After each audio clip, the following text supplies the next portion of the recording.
Selamat datang Mbak Rahayu Saraswati Joyohadikusumo selaku Ketua Jaringan Nasional Anti Tindak Pidana Perdagangan Orang. Jadi Bapak Ibu, semua saudara-saudara, Mbak Rahayu memang anggota DPR periode ini, pimpinan juga di Komisi 7 kalau nggak salah ya Mbak ya, tapi kapasitas beliau sebagai Ketua Jaringan Nasional. Mungkin silakan Mbak, tadi Pak Kapolda 14 menit, Mbak Rahayu mungkin 14 menit juga. Silakan Mbak. Terima kasih pimpinan. Assalamualaikum warahmatullahi wabarakatuh. Shalom, Om Swastiastu, Sukihotu, salam sejahtera bagi kita semua, pimpinan, Bapak Ketua dan para Wakil Ketua, para anggota Komisi 3 yang saya hormati dan saya banggakan. Izin saya memperkenalkan diri terlebih dahulu bersama dengan rekan-rekan saya yang hadir pada siang hari ini.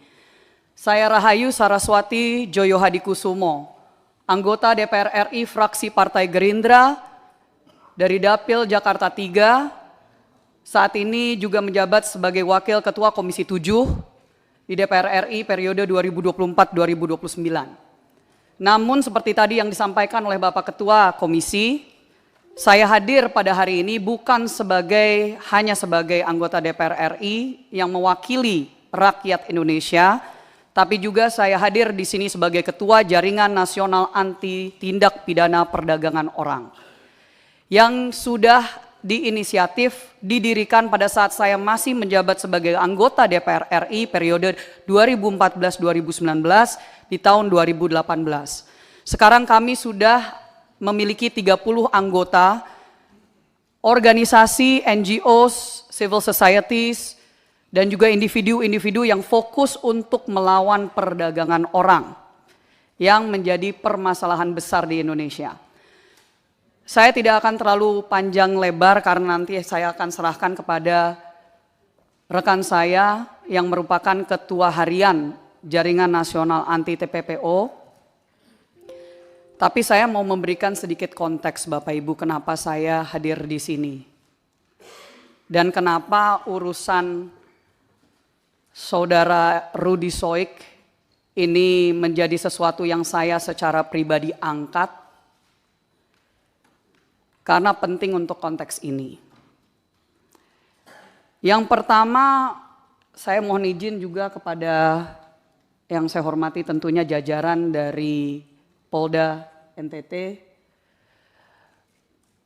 Izin Pak Kapolda dan Bapak-Bapak sekalian, mungkin Bapak tidak begitu mengenal. Tadi saya mendengar di awal Bapak tidak begitu mengenal Saudara Ibda Rudy Soik. Saya sudah mengenal beliau bertahun-tahun.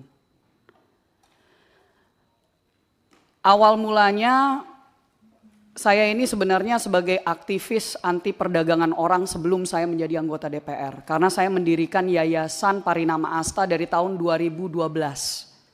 Saya menjadi anggota DPR RI pertama kali 2014. Saya memulai perjuangan melawan perdagangan orang dari tahun 2009. Di tahun 2018 waktu saya menginisiatif untuk mendirikan Jaringan Nasional Anti TPPO, saya bertemu dengan tokoh-tokoh luar biasa seperti Romo Pascal. Di samping saya, ketua harian kami adalah Romo Krisantus Pascalis Saturnus. Tahun lalu beliau yang saya yakin di Komisi 3 yang adalah incumbent petahana sudah sangat mengenal nama beliau. Karena beliau adalah tokoh anti perdagangan orang yang waktu itu juga harus berhadapan dengan oknum dan sindikat. Dan beliau juga mendapatkan fitnah yang sangat luar biasa dan akhirnya didengar oleh waktu itu Menko Polhukam saat itu. Jadi Bapak Ibu sekalian, kami hadir di sini juga bersama dengan yang bersangkutan langsung selain dari Romo Pascal ada Ibda Rudy Soik yang duduk di sebelah kanan bersama dengan istri beliau dan juga tim advokasi dan izin juga ada di balkon yang tidak bisa masuk ke dalam ruangan. Ada tokoh-tokoh juga yang sudah mengenal Saudara Rudy Soik sudah bertahun-tahun juga dan bersama-sama melawan sindikat-sindikat yang ada di NTT dan di dunia ini, tapi terutama saya mau meng-highlight ada Suster Lauren dan Pendeta Emi Sahertian. Mereka berdua yang dikenal Bapak Ibu sebagai suster dan pendeta kargo. Karena yang setiap hari, setiap tahun ratusan jenazah PMI mereka terima di NTT. Hampir setiap tahun ratusan jenazah warga negara Indonesia, warga NTT mereka terima. Dan mereka juga hadir di sini untuk memberikan kesaksian jika kapanpun Bapak Ibu memerlukan sebagai tokoh-tokoh yang memang dihormati dan sudah sangat mengenal dengan saudara Rudy Soik. Izin pimpinan sedikit background karena awalnya jujur saya tidak mau mengangkat ini ke publik waktu masih persoalan demosi, dimutasi ke Papua dan seterusnya. Tapi pada saat sudah ada penjatuhan hukuman pemberhentian secara tidak hormat dengan landasan-landasan yang kami siap untuk memberikan penjelasan, ini sebenarnya saya sangat menyayangkan bahwa hal seperti ini harus diangkat sampai ke level DPR RI di pusat Komisi 3 yang padahal ini sesuatu yang kalau misalkan sudah betul-betul diungkap dan diselesaikan, ini tidak harus sampai ke sini. Tapi saya akan persilahkan kepada Romo Pascal untuk membacakan sedikit kronologi. Ya, ini saya tidak menganggap ini sidang, tapi maksudnya sidang hukum ya. Tapi saya berharap di sini para anggota DPR RI yang terhormat, para wakil rakyat bisa mengetahui dari dua sisi. Silakan Romo Pascal. Mohon maaf, apakah materi sudah dikasih? Sudah ada di atas. Oke. Ke teman-teman di Japri ya, sekretariat, PDF-nya. Oke. Dan print out-nya juga diberikan. Silakan. Jadi maksud saya Romo Pascal highlight aja yang terpenting. Oke. Silakan Romo. Baik, terima kasih pimpinan, Bapak Ibu semua yang kami hormati, Dewan yang kami muliakan, Bapak Kapolda yang terkasih dan juga semua anggota Polri yang ada di sini, Ibu Saraswati yang juga kami hormati, ketua kami. Izin kami menyampaikan kronologi penanganan penyidikan kelangkaan dan niaga BBM subsidi yang berakhir dengan pemecatan Ibda Rudy Soik dari Dinas Polisi Republik Indonesia. Ya, kami izin menyampaikan kronologi yang kami dengar dari saudara Rudy Soik sendiri terkait dengan kasus ini, dan mungkin ini bisa sedikit bercerita dari versinya Bang Rudy dan mungkin bisa juga menjawab beberapa hal yang mungkin tadi disampaikan oleh Bapak Kapolda. Nah, kronologi ini dimulai dari tanggal 15 Juni 2024 ketika pada saat itu saudara Ibda Rudy Soik bersama dengan AKP Yohanes Wardi, Kasat Serser Polresta Kupang Kota, menghadap ke Polresta Kota Kupang, Kombes Pol Adinan Manurung, dan menyampaikan informasi terkait kelangkaan minyak subsidi jenis solar untuk nelayan Nusa Tenggara Timur. Ya. Nah, waktu itu Kapolres Kota Kupang mengeluarkan sprint, nomor sprintnya tercatat di situ, dan kemudian memerintahkan untuk mencari tahu dan mengumpulkan bahan keterangan yang sesuai dengan tujuan penyelidikan dimaksud. Itu kita punya juga bukti sprint itu. Nah, kemudian dari tanggal 15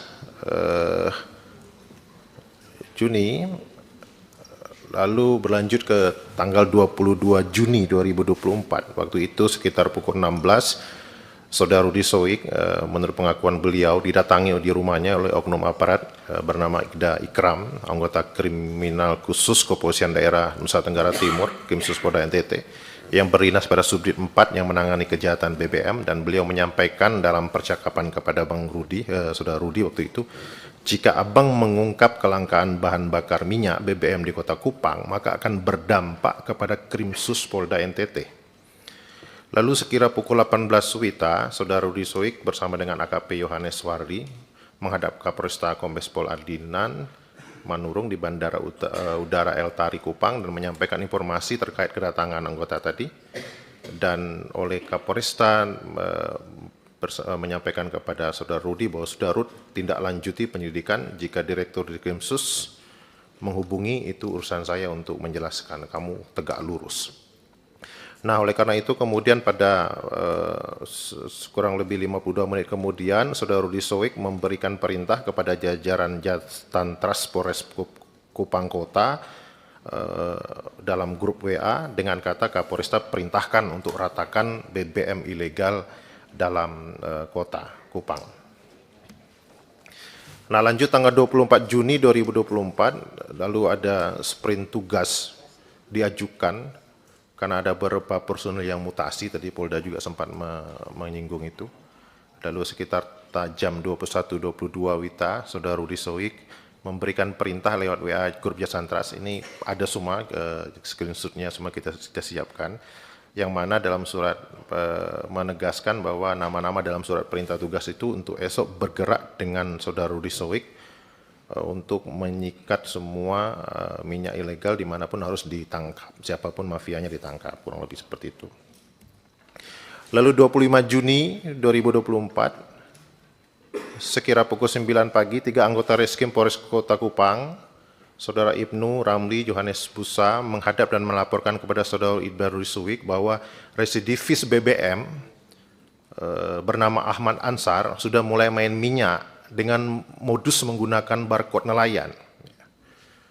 Nah, sekira pukul 12.40 WITA, Saudara Ibda Rudi Soik memimpin 11 anggota untuk bergerak ke tempat penampungan minyak subsidi milik Ahmad Ansar di Kecamatan Alak, Kota Kupang. Tetapi dalam perjalanan, Saudara Ibda Rudi Soik mendapat informasi bahwa Ahmad Ansar sudah menyetorkan uang koordinasi kepada oknum anggota Reskrim Polresta Kupang Kota sejumlah 4 juta rupiah. Dan karena itu Saudara Rudi Soik meminta anggota untuk menepi di sebuah restoran terdekat dengan Polda NTT, yaitu restoran MP Masterpiece, dengan maksud untuk melakukan konfirmasi kepada Kasat Serse AKP Yohanes Suwardi apakah beliau mendapatkan uang koordinasi dari Ahmad Ansar atau tidak.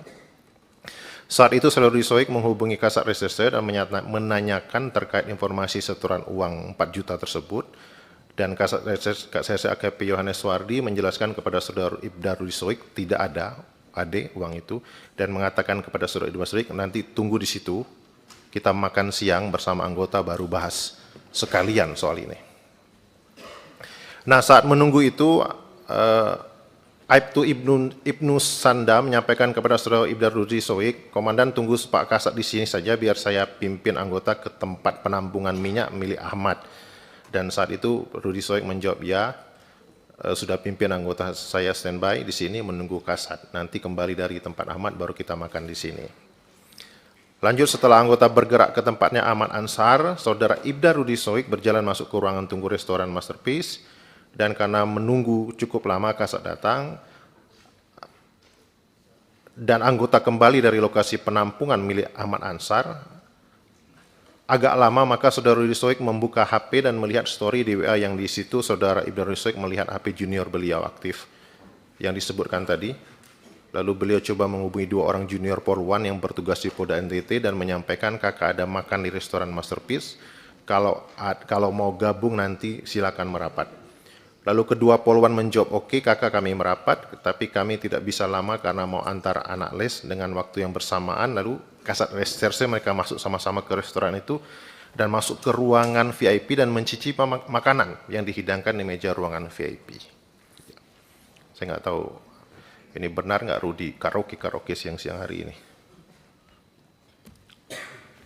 Pada saat makan, 11 anggota Reskrim Polres Kupang yang telah kembali dari tempat Ahmad Ansar dicegat untuk tidak boleh masuk bersama Saudara Ibda Rudi Soik dan oknum anggota Propam Polda NTT Aibtu Untung Pato Pelohi, teman baiknya Ansar Ahmad. Nanti di berikutnya kami akan jelaskan juga dari mana dia teman baik, yang tiba-tiba ada di restoran. Selanjutnya anggota Propam Polda NTT lainnya yang ada di parkiran masuk ke ruangan VIP bertemu Saudara Ibda Rudi Soik dan bertanya, lagi buat apa Rud? Saudara Ibda Rudi Soik menjawab, kami lagi makan. Selanjutnya beliau keluar dan melihat anggota beliau tetap berada di parkiran, bertanya kepada mereka, kenapa tidak masuk?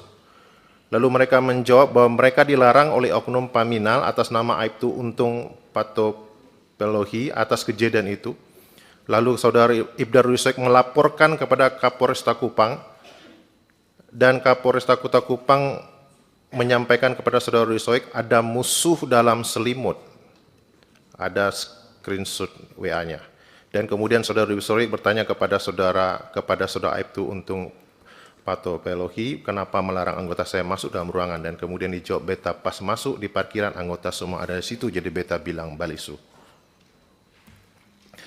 26 Juni 2024, Saudara Ibda Rudi Soik melakukan pengecekan terkait perizinan penampungan minyak milik Ansar Ahmad pada salah satu oknum dinas perikanan pada saat itu, dan Ibda Rudi Soik mendapatkan informasi terkait nama Lau Aguan, seorang pengusaha kelahiran Cilacap yang memiliki lebih dari 6 kapal penangkap ikan yang diberikan rekomendasi oleh Dinas Perikanan dan Kelautan Provinsi NTT sebagai pengguna minyak subsidi jenis solar. Lalu kemudian saudara Ibda Rudi Soik mencoba mencari informasi mengenai cara menggunakan barcode pada BBM subsidi, dan beliau peroleh adalah pada saat pengisian BBM subsidi semua orang wajib memiliki barcode atas nama sendiri, apalagi pengisian BBM yang kapasitasnya besar.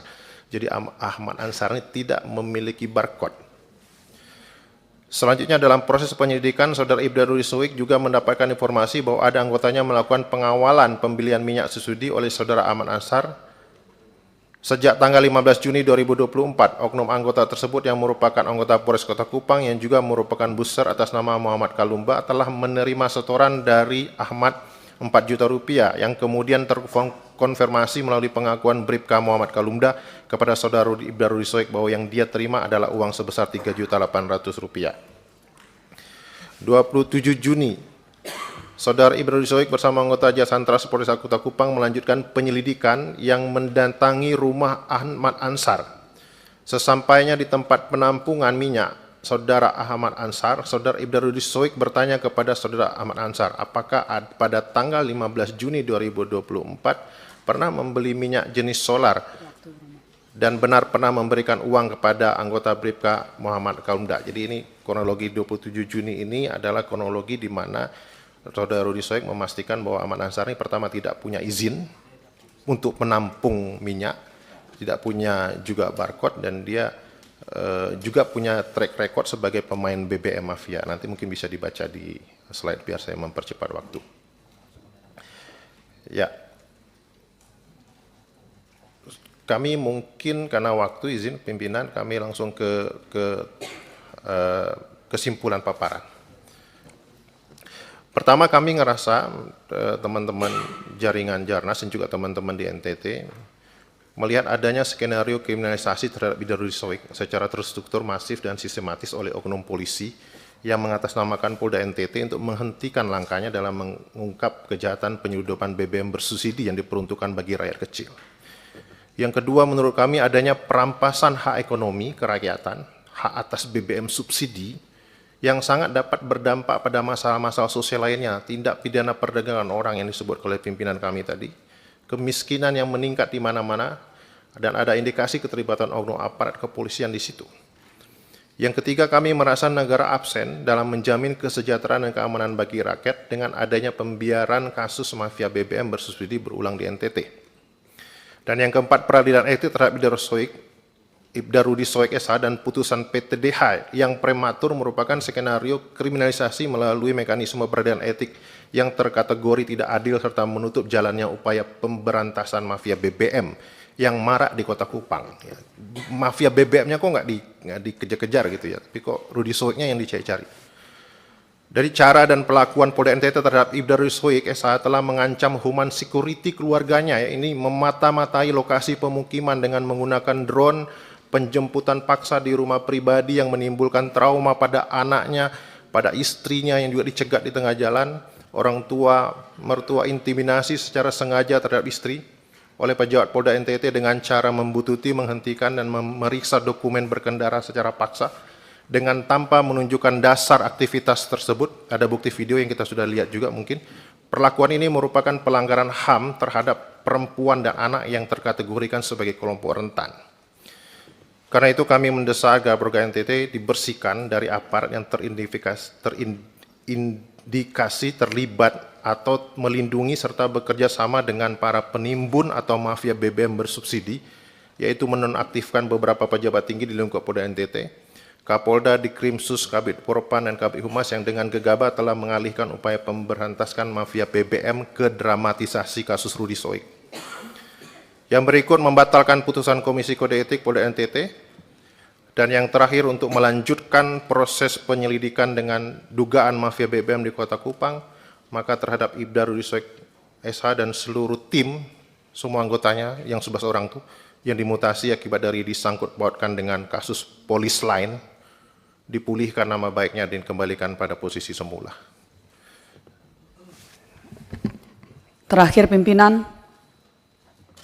saya menyayangkan sebagai anggota DPR RI bahwa membutuhkan untuk kita mengangkat satu kasus terhadap satu orang polisi yang kami kenal sudah sangat memperjuangkan nasib masyarakat kecil dan orang banyak, termasuk juga kasus-kasus perdagangan orang yang beliau ikut untuk ungkap di NTT.